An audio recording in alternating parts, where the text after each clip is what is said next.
सानह गुल प्लाजा जो है वो पहले हादसा था और ये सानह में जो है तब्दील हुआ। इसकी वजूहात क्या थी, कौन ज़िम्मेदार हैं, इस बारे में तहक़ीक़ात की जाएंगी तो सब कुछ सामने आएगा। लेकिन कुछ ऐसी अहम बातें हैं जिसके बारे में यहाँ बताना ज़रूरी है। वजह यह है कि जो ये कहा जा रहा है कि आग एक तरह से तेज़ी से फैली। एक ये सवालिया निशान है कि तमाम गेटों पे आग कैसे लगी और चंद ही मिनटों में गुल प्लाजा की इमारत को अपनी लपेट में कैसे ले लिया।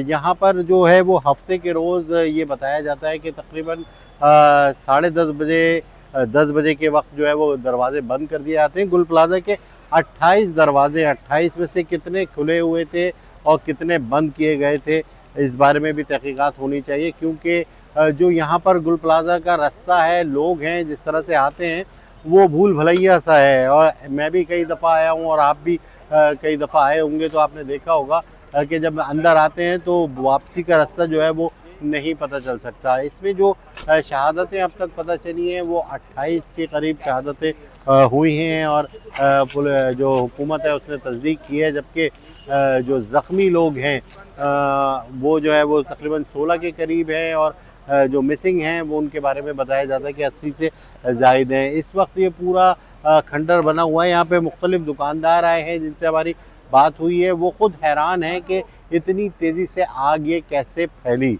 अभी सिर्फ़ और सिर्फ ये पता लगा था कि आग लगी है और आग उनकी दुकानों तक फैल गई है। मेज़ 9 फ्लोर पर एक दुकानदार है, वो बता रहा है कि जो खातून मिसिंग हुई हैं उनका एक साथ बच्चा था, उसने 13,000 रुपये की शॉपिंग की थी और शॉपिंग करके वो जो है वो दूसरी तरफ जा रहे थे। उसके मियाँ के पास जो है वो कैश ख़त्म हो गया था, वो ATM की तरफ गया और वो इस तरह से बच गया। तो हर एक की एक अपनी कहानी सामने आई है। लेकिन यहाँ पर सबसे बड़ी बात यह है कि ये हादसा सानह में कैसे तब्दील हुआ। ये पूरा जब आग लग रही थी तो इसमें जो मशीनें अब यहाँ पर लाई गई हैं इस हादसे के बाद वो पहले क्यों नहीं पहुँची, यहाँ पर दीवारें क्यों नहीं तोड़ी गई और लोगों को रेस्क्यू क्यों नहीं किया गया।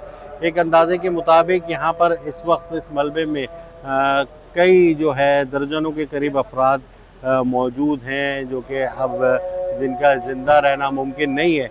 लेकिन ये हर वक्त एक हादसा होता है और हादसे के बाद चंद दिन हम देखते हैं कि इदारे सरगर्म होते हैं, जिसमें SBCA भी है, कमिश्नर कराची भी है और फायर ब्रिगेड भी है, सरगर्म होते हैं। लेकिन उसके बाद जो है वो वही जूं की तू जो है वो कहानी रहती है। जैसे कि RJ प्लाजा में भी आपने देखा होगा कि वहाँ पर भी 10 से 12 लोग जो है वो मरे। शॉपिंग सेंटर में गुलिस्तान जौहर में आग लगी, उसके बाद तमाम शॉपिंग सेंटर के सर्वे करने को कहा गया, फायर फाइटिंग के इंतजाम करने को कहा गया, लेकिन नहीं किए गए।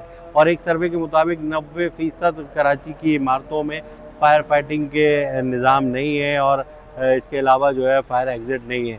तो ये मुख्तलिफ अवामिल है। ये तो सानया हो गया, अब इनके लवाहिकीन सारी ज़िंदगी जो है वो ऐसा ज़ख्म उनको मिला है कि जो भर नहीं सकता। लेकिन आगे ऐसे सानहात के रोकने के लिए हुकूमत क्या इक़दाम करेगी और लोगों का जो है वो क्या फ़र्ज़ है, जो दुकानदार हैं उनका क्या फ़र्ज़ है, बिल्डर्स जो है वो उनकी क्या ज़िम्मेदारी है, जब तक वो लोग अपनी ज़िम्मेदारी नहीं अंजाम देंगे तब तक ये सूरत हाल काबू में नहीं आएगी और ये गुल प्लाजा का सानया आखिरी नहीं होगा।